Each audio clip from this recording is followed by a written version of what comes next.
Hello అందరికీ welcome to Lasya అభిరుచులు. ఈరోజు నా రెసిపీ కలాకాండ్. అచ్చం స్వీట్ షాప్ టేస్ట్ వచ్చేలాగా పర్ఫెక్ట్గా మనం ఇంట్లోనే జస్ట్ 10 మినిట్స్లో ఎలా చేసుకోవాలో ఇప్పుడు నేను ఈ వీడియోలో చూపిస్తాను.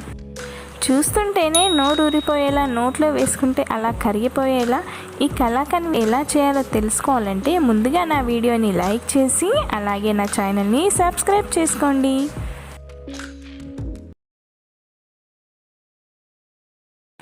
ఈ ఇన్స్టంట్ కలాకండ్ చేయడానికి ఫ్రెష్ పన్నీర్ 200 గ్రామ్ వరకు తీసుకున్నాను. ముందుగా దీన్నంతా గ్రేట్ చేసి తీసుకోవాలి.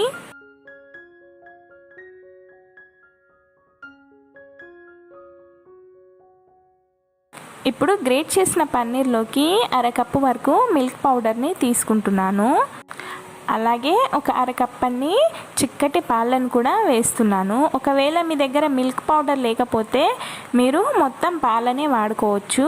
పాలైతే చిక్కటి పాలు ఉండాలి, మీగడతో సహా వేసుకుంటే చాలా టేస్టీగా వస్తుంది కలాకాండ్. ఇప్పుడు ఈ మూడుని బాగా మిక్స్ చేసుకోవాలి. ఇలా అంతా మిక్స్ చేసుకున్న తర్వాత ఇప్పుడు దీన్ని స్టవ్ మీద పెట్టి ఉడికించుకోవాలి.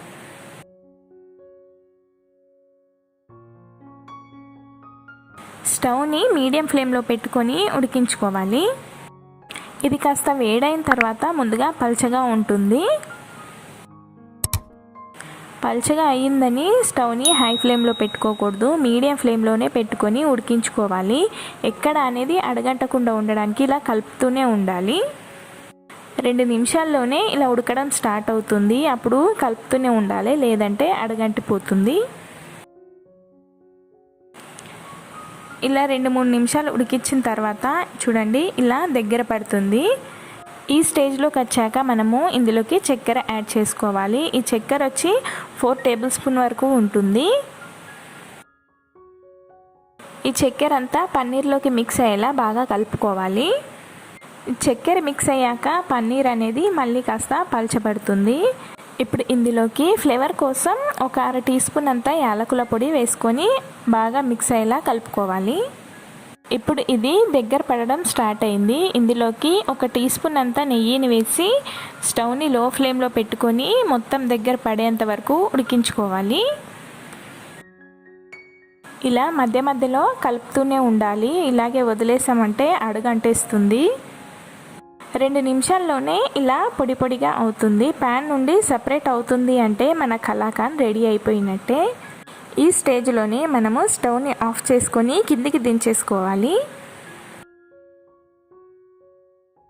నేను ముందుగానే ఈ ప్లేట్కి నెయ్యి అప్లై చేసుకొని పక్కన పెట్టుకున్నాను. ఇప్పుడు మనం ప్రిపేర్ చేసుకున్న ఈ కలాకాండ్ని ఈ ప్లేట్లోకి వేసుకోవాలి.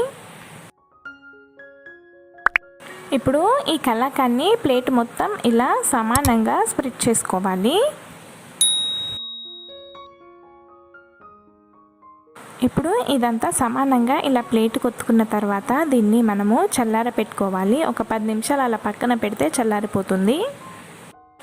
ఒక 10-15 నిమిషాల తర్వాత ఇప్పుడు వీటిని మనము పీసెస్గా కట్ చేసుకోవాలి.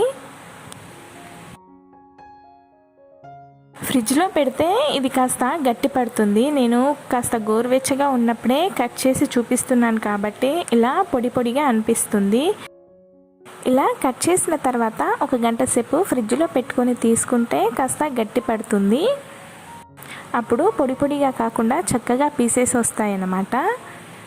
నేను వెంటనే తీయడం వల్ల ఇలా కాస్త పొడి పొడిగా వచ్చింది. అంతేనండి, జస్ట్ 10 నిమిషాల్లో కలాకాండ్ రెడీ అయిపోయింది. అచ్చం స్వీట్ షాప్ స్టైల్లో అదే టేస్ట్ వస్తుంది. నా వీడియో మీకు ఎలా అనిపించిందో కామెంట్ చేయండి. నా స్వీట్ రెసిపీ నచ్చితే లైక్ చేయండి. అలాగే నా ఛానల్ని సబ్స్క్రైబ్ చేసుకోండి.